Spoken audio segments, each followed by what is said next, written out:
संसद में हंगामे के बीच 45 लाख करोड़ का खर्च मोदी सरकार ने कराया पास।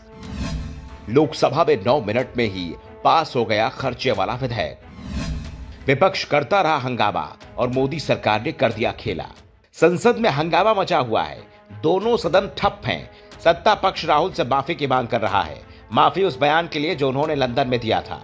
तो विपक्ष ये सवाल कर रहा है कि जब राहुल ने कुछ गलत कहा ही नहीं है तो माफी किस बात के लिए, और बात माफी की है तो पहले राहुल को अपनी सफाई देने का मौका भी देना चाहिए। दूसरा, राहुल गांधी लोकसभा के सदस्य हैं, ऐसे में राज्यसभा में हंगामा क्यों मचा हुआ है?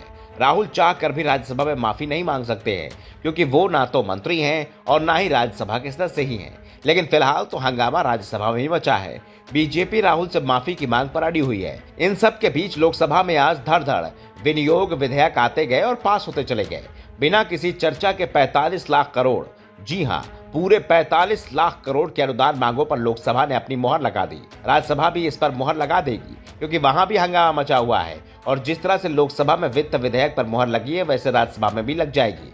वैसे भी वित्त विधेयक रोकने की शक्ति राज्यसभा के पास नहीं होती है। विधेयक राज्यसभा की कार्रवाई में शामिल होने के बाद 14 दिन में पास करना होता है। अगर राज्यसभा 14 दिन तक वित्त विधेयक का कोई फैसला नहीं कर पाती है तो उसे अपने आप पास मान लिया जाता है।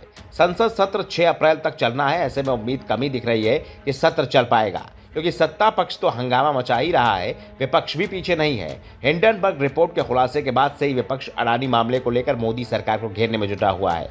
विपक्ष जेपीसी की मांग कर रहा है। संसद के अंदर और बाहर प्रदर्शन चल रहे हैं और इन प्रदर्शनों के बीच में अब सरकार विधेयकों को पास कराने में जुट गई है। सरकार ने लोकसभा में आज 9 मिनट से भी कम समय में विनियोग विधेयक पास करा लिए, जिसके साथ ही 45 लाख करोड़ रुपए से अधिक के खर्च को मंजूरी मिल गई।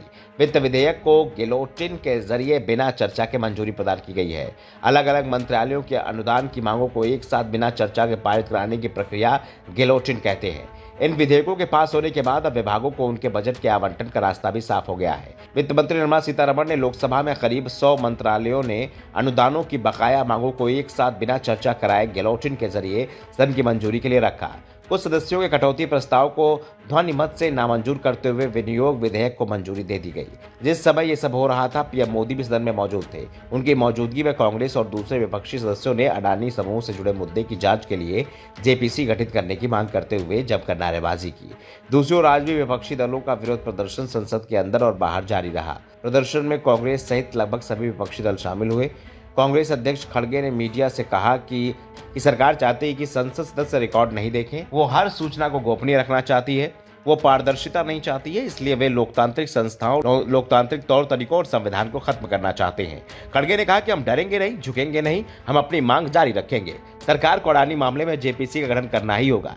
कांग्रेस ने एक बार फिर कहा कि सुप्रीम कोर्ट ने जो जांच कमेटी बनाई है वो सेबी के लिए है। इसमें अडानी को तो सीधे सीधे क्लीन चिट मिल जाएगी, जबकि हमारी मांग ही अडानी मामले की जांच कराना है, क्योंकि इससे आम लोगों को नुकसान हुआ है और जब तक सरकार हमारी मांगों को नहीं मानेगी, विरोध प्रदर्शन जारी रहेगा। Bureau report, the Navdarpan news.